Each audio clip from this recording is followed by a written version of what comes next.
Bom dia a todos, vamos começar a aula. Eu fui ao YouTube e, como perdi meu corpo, tenho muitas dúvidas sobre a medicina.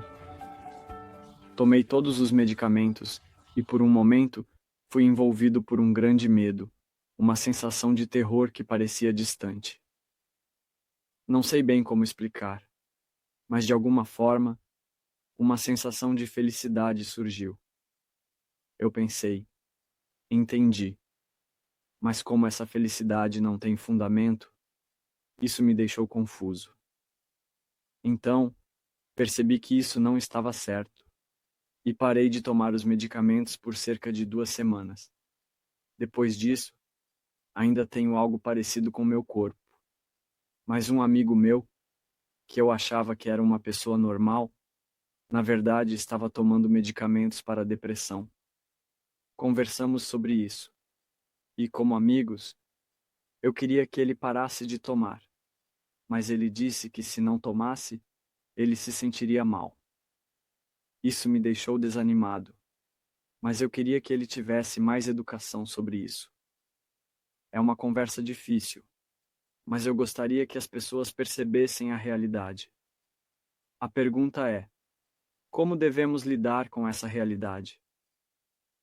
Acredito que existem muitas pessoas assim, e isso pode ser influenciado pelo ambiente, hormônios, cérebro, órgãos internos e várias outras situações. Se pudermos melhorar isso através da colaboração, seria ótimo. A medicina tem suas soluções, mas o problema é que não é uma cura definitiva. Então, será que a medicina é realmente a melhor opção? Em casos agudos ou extremos, pode ser necessário controlar os sintomas, mas a longo prazo, isso pode causar outros problemas. Por isso, estou pensando em outras maneiras de melhorar essa situação, e acredito que essa é a base de tudo. Se isso puder melhorar um pouco, seria ótimo, mas se não houver melhora, a pessoa pode acabar pensando em suicídio, e isso é uma realidade para muitos, especialmente entre os jovens. Eles não conseguem ver um futuro e, a partir de um pequeno gatilho, podem decidir acabar com a própria vida. Existem pessoas com essa tendência suicida. Essas pessoas não nascem com um histórico de sofrimento. Todos nascem 100% felizes e amados como bebês. Portanto, não há essa tendência suicida desde o início. No entanto, dentro das flutuações da vida, existem tanto a necessidade de existir quanto a falta dela. Viver é, em última análise, um resultado do acaso. Todos nós vamos morrer. Essa é a base da vida. Embora todos nasçam, algumas pessoas morrem logo após o nascimento. Então, viver é um acaso, uma sequência de acasos. Quando o acaso acaba, a morte acontece. A base da vida é a morte, e viver requer esforço. Se você não comer por um mês, a maioria das pessoas morrerá. Portanto, o esforço de comer é necessário. Quando alguém se recusa a comer, não há como parar isso, não importa quem esteja ao seu redor. Se a pessoa decide não comer, isso resulta em morte.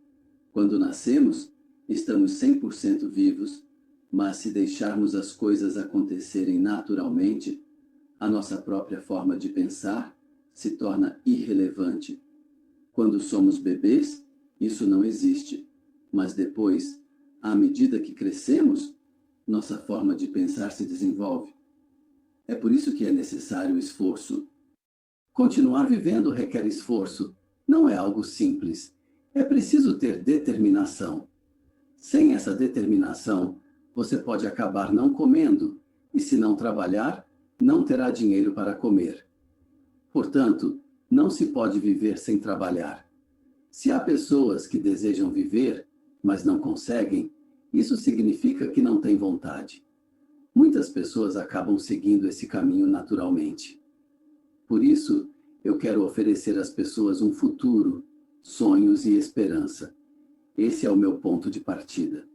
Quando eu estava no ensino médio, percebi que havia um espaço onde todos podiam viver felizes e ser eles mesmos. É algo que precisamos criar por conta própria, com uma vontade ativa de viver e de manter nossa felicidade. Quero compartilhar isso com os outros. Quando a missão de quem nasceu se junta à vontade, isso não floresce automaticamente. A base da colaboração é que todos se ajudem mutuamente. Essa ideia de colaboração existia na época dos agrários, mas depois essa informação se perdeu. Algumas pessoas podem achar que não tem essa colaboração, mas todos nós a temos. Na época dos agrários, todos tinham a mesma base. Depois, se isso se perde, as pessoas pensam que não tem. Agora, se alguém se sente perdido, deve começar a partir desse ponto. Quando você começa a pensar assim, as coisas começam a se tornar mais claras. Essa ideia não está presente na educação.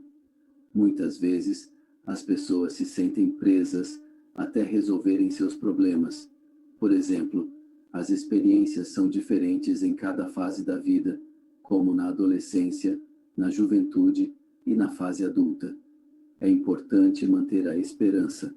Não devemos nos deixar levar pelo que os outros dizem.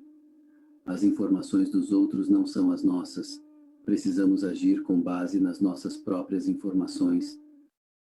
Mesmo que não possamos lidar com 6 tipos de desastres naturais, podemos ter muitas dúvidas nesse tipo de situação